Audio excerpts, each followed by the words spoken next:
डिजिटायझेशनच्या बाबतीत आज अमेरिका सुद्धा भारताच्या मागे पडली आहे. हे माझं मत नाही. माझं म्हणणं आहे BlackRockचे CEO ज्यांची कंपनी भारताच्या GDP पेक्षा 3 पटने मोठी आहे आणि जी $14 ट्रिलियन हून अधिक संपत्ती व्यवस्थापित करते. विश्वास नाही वाटत आहे ना? मग स्वतः ऐकून पहा. You watch what has over the last, I would say, since the era of the smartphone, the rollout of 5G and how that transformed India in so many ways. Even the United States is falling behind.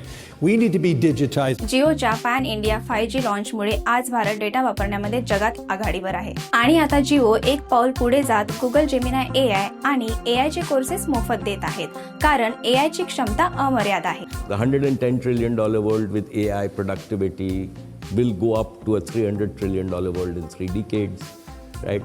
India has the opportunity to take its share. So there is like 35 trillion. We have 30 trillion of new value. जिओने फक्त मोबाईलमध्ये AI ताकद दिलेली नाही, तर digital apps, banking आणि AI शिक्षणाच्या मदतीने तुमचे पैसे व बचत वाढवण्याची संधीही दिलेली आहे. यश तुमच्यासाठी जे काही असेल, जिओ सोबत डिजिटल जगात तुमचं भविष्य घडवा.